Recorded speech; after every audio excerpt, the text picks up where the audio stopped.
What's going on, guys? It's Bucky and welcome to your 30th XHTML and CSS tutorial. 30 tutorials, that's a milestone. Someone should give me an award or something. But anyways, in this tutorial, I'm going to teach you guys how to control styles by using something called a class. Now, what a class is it's similar to a span in the sense that we can affect the same element in different ways. So, let me break this down for you a little more clear. Before, we've been using elements to apply styles to everything on the web page that was the same element. For example, if we had 8 paragraphs and we applied a style to the paragraph tag, it would affect all 8 paragraphs. But what if you're saying, all right, Bucky, I want half my paragraphs to be red and half of my paragraphs to be green? Well, we can't apply a style to the paragraph tag because it would affect all the paragraphs. So in order for us to get more control or more customization over our web page, we need to use something called a class. Now, let's go ahead and, well, we might as well use that paragraph example. So let's go ahead and make 2 paragraphs on your screen.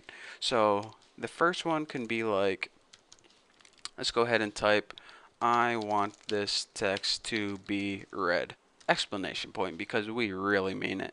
So let's go ahead and copy this and paste it, but we'll change this paragraph to, boy, oh boy, I wish I was green. And why I capitalized green, I have no idea, but I did it. What are you going to do about it? So anyways, we have 2 paragraphs, one where we want the text to be red and one where we want the text to be green. So you're thinking, alright, maybe I'll go ahead and for this paragraph, go ahead and do red, and for another paragraph, go ahead and do green.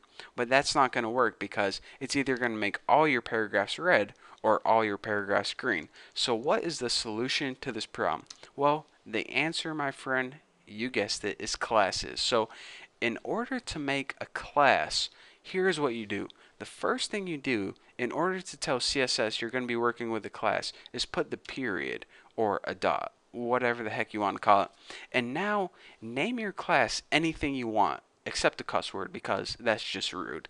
So I'm going to name mine red text. By the way, you probably want to name it something descriptive. Where don't name it like baked beans and applesauce because that has nothing to do with the red text. Name it something that you notice what it is. So anyways, go ahead and put your period and then write the name of your class and then inside your curly braces what you want the rule to be. I want color red. So anything that belongs to the class red text is going to have red text. Simple enough. So let's go ahead and add another class. Just so I can show you guys that you can name it anything you want. I'm going to go ahead and name this baby Green Goblins. That sounds like a name from what's that show? Legends of the Hidden Temple. But was Green Goblins even a thing? Let me see. Silver Snake, Purple Penguins or something.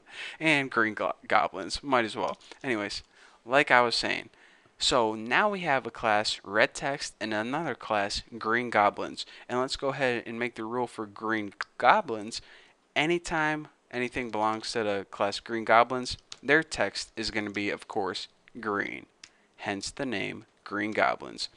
So simple enough. So now you're saying, alright, let's go ahead and save this and see what happens. If we just refresh it, check it out. Our paragraphs are plain old because we didn't apply the class to those paragraphs yet. So in order to do that, here's what you need to do. For this paragraph, since we want this one to belong to the class red text, we need to add an attribute called class, and we need to set it equal to the name of that class. But don't include the period whenever you write it as your XHTML attribute. Just go ahead and drop the period and write the name of your class, which is red text. So go ahead and copy that and paste it in here. So now let's go ahead and save it, refresh, and see what we got. Now this paragraph is the only paragraph that belongs to the class red text. So this is the only paragraph that's going to turn red. So now you can see that we have some more customization. So now if we want this paragraph to belong to the class red text and this paragraph to belong to the class green goblins, go ahead and save this and refresh. We can see that this text is now green. So before this tutorial, we really had no way of segregating the two paragraphs. And you can make them any color you want. I chose red and green. Don't choose black and white because that's just racist. And anyways, like I was saying, we can now segregate the classes and add more customization to the same element.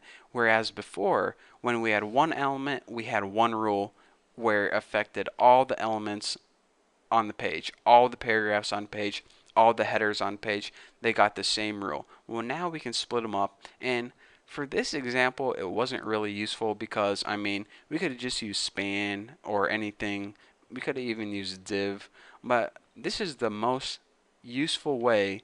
Anyways, what am I trying to say here?